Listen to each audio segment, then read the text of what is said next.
अध्याय 245 इसे मिटा दिया गया। कृपया। गार्ड ने झुककर दरवाजा खोला और उन्हें अंदर आने का इशारा किया। सेरा अपनी सुंदर लेकिन प्रभावशाली मुद्रा बनाए रखते हुए अंदर चली गई। उसकी ठुड्डी थोड़ी ऊपर उठी हुई थी, उसमें से एक शांत आत्मविश्वास झलक रहा था, जैसे कि उसके चारों ओर की हवा पर उसका स्वामित्व हो। उसकी एड़ियां पॉलिश किए हुए फर्श पर तेजी से टकराती थीं, प्रत्येक कदम सटीक और नियंत्रित होता था, जैसे कोई ब्लेड हवा में काट रहा हो। जैसे ही वह आगे बढ़ी, उसके सफेद जूतों की क्लिक स्पष्ट रूप से गूंज रही थी। वासोथ उसके पीछे पीछे चल रहा था, ये जानने की उत्सुकता में कि शहर के स्वामी ने उन्हें अचानक क्यों बुलाया था। चिंता की हल्की सी चुभन उसकी रीढ़ में उभरी, ठंडी और आग्रहपूर्ण। भय के अस्पष्ट भाव से उसका पेट घूम गया। ये जो भी हो, अच्छा नहीं हो सकता। अंदर घुसते ही दो वीरान आंखें उन्हें घूरने लगीं। वासोथ ने इस शहर के स्वामी को देखकर अपनी आंखें सिकोड़ लीं। एक नुकीले मुंह से गहरी धुंध निकल रही थी और चार मोटे सींग उसके ऊबड़ खाबड़ सिर पर सुशोभित थे, जिस पर उग्र प्रतीक अंकित थे। उसकी घुमावदार नाक के भीतर कांटेदार नथुने फड़क रहे थे। कमरे की खिड़की के सामने एक मजबूत, लंबा शरीर झुका हुआ था, जो सिर से पैर तक कवच से ढका हुआ था। कवच मंद रोशनी में चमक रहा था, प्रत्येक प्लेट जटिल राक्षसी धावों से उकेरी हुई थी, जो धीमी गति से स्पंदित हो रही थी, मानो जीवित हो। राक्षसी आदमी उनके करीब आ गया।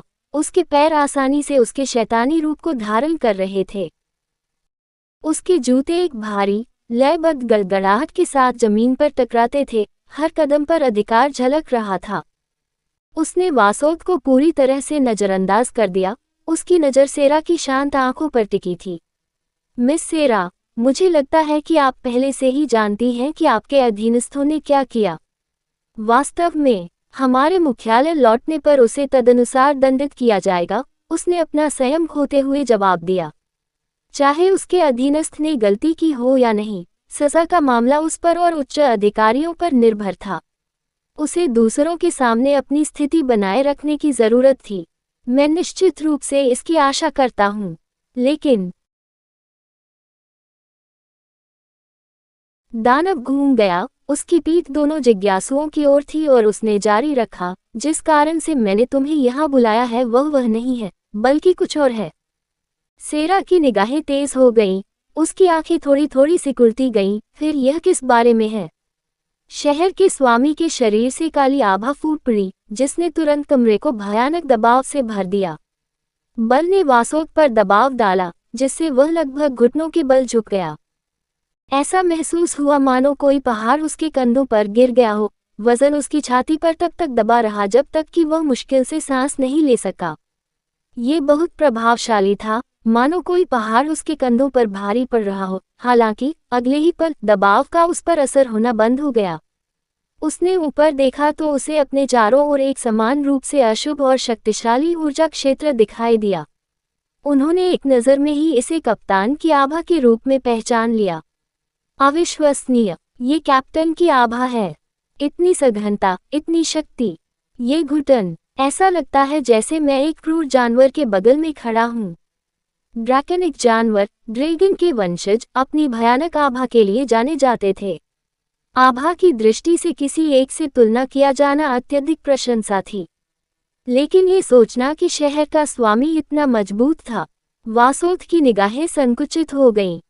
उसकी आंखें सेरा और शहर के स्वामी के बीच आकलन, गणना करते हुए घूम गईं। शहर के स्वामी की ताकत भी कोई मजाक नहीं थी। कैप्टन की ऊर्जा को झेलना चौंकाने वाला था।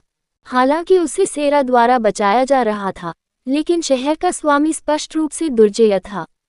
नगर भगवान, क्या आप राक्षसों के सरदारों के विरुद्ध विद्रोह कर रहे हैं? सेरा ने धमकी भरे लहजे में पूछा। हाँ हाँ हाँ हाँ हाँ हाँ। शहर का स्वामी उन्मत्त हंसी में फूट पड़ा, जिससे सेरा की त्योरियां चढ़ गईं। कमरे में हंसी गूंज रही थी, धीमी और भयावह। प्रत्येक स्वर में कुछ स्याह और अनछुई बात का रंग था। क्या है? कितना मजाकिया है? उसने सख्ती से पूछा। मजाकिया? क्या अजीब है, आप नहीं जानते, वह चिल्लाया। उसकी आंखें गुस्से से लाल हो गईं। शांत हो जाओ और समझाओ। सेरा अचंभित रही। उसके लिए स्वयं खोना कमजोरी थी, एक दोष जिसे दूर करने के लिए उसने खुद को बहुत पहले ही प्रशिक्षित कर लिया था। उनकी राय में विशेष रूप से एक शहर के स्वामी के लिए स्वयं खोना अपरिपक्व बात थी। शहर का पश्चिमी क्षेत्र, शहर के स्वामी ने एक गहरी सांस ली और जारी रखा, इसे मिटा दिया गया है, मिटा दिया गया है। सेरा ने भौहें चढ़ा ली, उसके शब्दों के पीछे के अर्थ को देखकर भ्रमित हो गई। पश्चिमी क्षेत्र के सभी राक्षस मारे गए हैं। असंभव। वासोक भयभीत होकर चिल्लाया, उसकी आंखें चौड़ी हो गईं, उसकी नसों में ठंडक फैल गई। यहीं पर उन्हें आखिरी बार द्रोल के जाते हुए महसूस हुआ था। यदि नगर स्वामी ने जो कहा वह सत्य है, तो इसके पीछे कौन था? सेरा चुप थी, कुछ नहीं बोल रही थी। ये वास्तव में एक चौंकाने वाला मामला था, एक गंभीर मामला। सभी राक्षस मर गए हैं। क्या वह झिझकी? सचमुच ऐसा है? नगर स्वामी का चेहरा घूम गया, उसकी अभिव्यक्ति में क्रोध और निराशा का मिश्रण था। हाँ, नगर स्वामी ने अपनी सूजी हुई कनपटी को रगड़ा, धीरे से अपना सींग खुजलाया। ये सच है। मुझे उत्तरी गार्डों से रिपोर्ट मिली जो निरीक्षण करने गए थे। हर एक राक्षस, और उससे मेरा मतलब है हर एक राक्षस, चाहे वह गार्ड हो, व्यापारी हो या नागरिक हो, वे सभी मृत पाए गए। वासोक में एक कपकपी दौड़ गई और उसने अपनी मुट्ठियां भींच ली और इसकी भयावहता को समझने की कोशिश करने लगा। खून का एक तालाब पश्चिमी सड़कों पर भर गया। यह एक क्रूर और अपमानजनक दृश्य था। क्रोध से नगर स्वामी के दांत टूट गए। मेरी पत्नी, उसे भी मार दिया गया। आखिरकार उसने ये कह ही दिया। सेरा ने अपनी आंखें बंद कर लीं। उसकी भौहों के बीच एक हल्की सी शिकन दिखाई दी, जो उसके आंतरिक विचारों का एकमात्र संकेत था। ऐसा लग रहा था मानो चीजें हाथ से निकल गई हों। उसे अब आगे आना ही था। उनकी अक्षमता के लिए कोई बहाना नहीं था। वे एक मिशन के लिए इस शहर में थे, हालांकि इसका सीधा संबंध नहीं था, लेकिन जब भी वे आते थे तो शहर की सुरक्षा और व्यवस्था स्वाभाविक रूप से जिज्ञासुओं के दायरे में आ जाती थी। अगर वह अभी अपराधी को नहीं ढूंढ पाए, तो यह मुख्यालय में एक बड़ा मुद्दा बन जाएगा, खासकर उन लोगों के लिए जो पदानुक्रम में उसकी महत्वाकांक्षी वृद्धि पर नजर रख रहे हैं। क्या ये कोई योजना हो सकती है? उन्होंने इस संभावना को खारिज नहीं किया। उसके कई दुश्मन थे जो उसके पतन के अलावा कुछ नहीं चाहते थे, इसलिए यह संभव नहीं था कि वे इस तरह से कार्य करेंगे। उसका दिमाग तेजी से दौड़ रहा था, संभावित खतरों की गणना कर रहा था, आकस्मिकताओं का निर्माण कर रहा था, लेकिन उसने अपना चेहरा शांत और अपठनीय बनाए रखा। शहर के पूरे पश्चिमी क्षेत्र की रातों रात हत्या कैसे कर दी गई और किसी को पता भी नहीं चला।